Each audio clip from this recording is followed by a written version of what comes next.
Judge Aquino, Thank you're you. recognized for interjection. You may proceed, sir, when you're ready. You have 2 minutes. So bago po yung 2 minutes, Mr. Presiding Officer, tama po, si Ninoy Aquino po ang kanyang alias ay Marshall Bonifacio para makauwi po siya sa Pilipinas nung nasa Boston siya. Oho. Pero wala naman ho siyang confidential funds na, wala ho siya sa mga AR na confidential funds. Lilinawin ko lang ho. Okay. Pagdating ho sa prosecution, ang posisyon ng prosecution, yung mga pangalan ay totoong tao, di ba? Correct, no? You have not really mentioned aliases in any of your... Wala. Could you respond quickly? We have talked about aliases. Is the prosecution talking about aliases? That was never our point, Your Honor. In fact, the point of the prosecution is that was never raised by the defense either in their answer or in their pre-trial brief, Your Honor. So to us, that should be a non-issue because even them, they never claimed that in any of their pleadings before Okay, this thank you. honorable court. Okay, klaklaruin ko lang ha. Ang siyang tao lang pong nagsabi na alias po sila, si Miss Gina Acosta in her testimony. Kanina po, sabi niyo rin na Mr. Ortonio na hindi siya alias or hindi niyo alam. But si Miss Gina Acosta in her testimony did admit that in her perspective, these are aliases. No, just for the record po. Okay. So ito po yung mga tanong ko po. Sana po ito lang 2 minutes ko, Mr. Presiding Officer.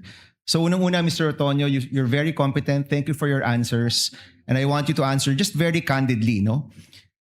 Ano po yung naging personal reaction ninyo nung napag-usapan na yung possible misuse of the confidential funds at nung na-bring up na yung mga tawagin na nating katawa-tawang pangalan na parang klaro naman ay hindi naman talaga totoong tao? Ano po yung personal reaction po ninyo? Initial reaction, sir, would be, of course, merong questions, sir, no? There would be questions. But again, sir, I go back to the presumption, sir, that there is regularity in terms of the implementation, sir. Okay. So, may I ask, since you're in the top leadership of the OVP, nung nabibring up na to, ano yung personal reaction, kung alam nyo lang, ng Vice President, ng Chief of Staff, other leaders in your group, nung napag-usapan na posibleng nabigay yung pera sa mga kakaibang pangalan o baka hindi totoong tao, what was your reaction? What was their reaction? Would you know? Nag-meeting ba kayo? Did you call for an emergency meeting? Did you have a huddle in your office to talk about this? Sir, because yung AOM, sir, because it was sent to my office, sir, pina-personally received sa akin, sir, on behalf of the Vice President. Of course, I provided a copy to the Chief of Staff, sir, and the Vice President. Ang naging instruction lang naman po sa akin, sir, was to respond to the AOMs and make consultations with the Special Disbursing Officer and Security Officer para masagot yung mga concerns or issues raised by COA. Okay. Yan yung mga actions nyo, Mr. Ortonio. I'm asking about your reaction. Kinabahan ba kayo? Were you worried? Were you concerned? Was there any concern shown by the Vice President, by the Chief of Staff, by people in your office na posible itong perang ito ay hindi nagamit sa tama? On the matter of concern, sir, I think there is a concern considering that there is already an immediate instruction, sir, to reply to the AOM. That's the sir. AOM. Let's go to the bringing up of these names in Congress. Nung lumabas na yung Piatos, Pusa, Pagong, mga ganyan, were you concerned na yung pera ng bayan posibleng hindi nagamit sa tama at ito'y pinirmahan mo at ito'y nakapangalan sa inyong opisina, for example? Were you concerned? Ano, sir? Honestly. Parang immediate reaction, sir. Yes, sir. But nung as the hearings went on, sir, parang binabalikan ko yung AOM, sir. Hindi kasi po siya na-raise doon sa AOMs. So parang nabawasan po yung concern ko, personal concerns ko with those acknowledgement receipts. Did you call for an internal investigation after na-reveal yung mga pangalan na kakaiba? Nagpatawag ba kayo ng investigasyon sa inyong opisina?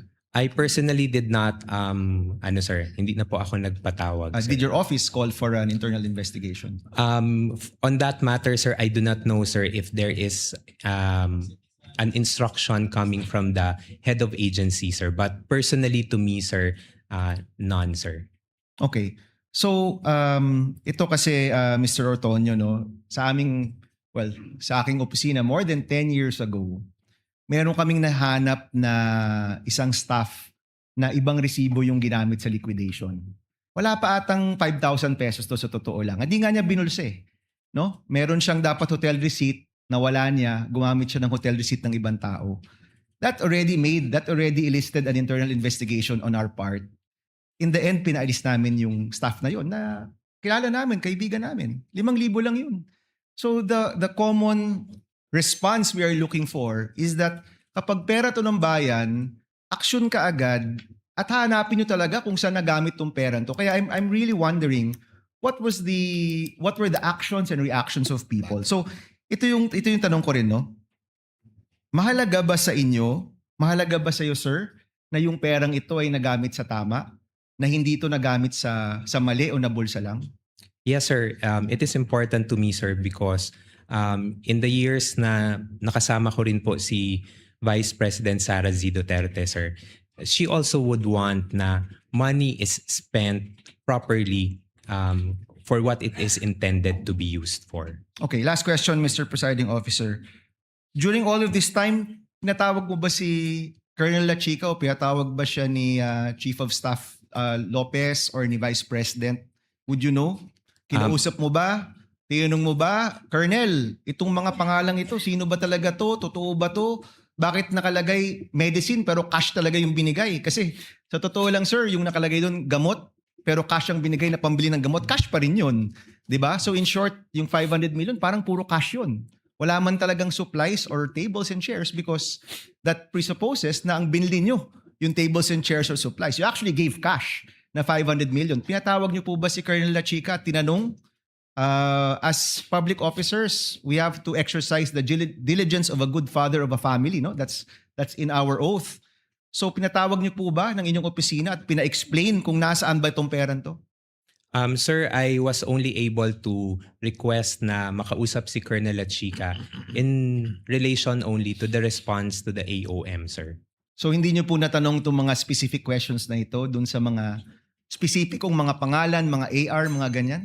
At that time, sir, when I was drafting the AOM, sir, no, sir, because I had no knowledge, sir, of the AR, sir. Salamat, Mr. Presiding Officer. Thank you, Senator Judge Aquino.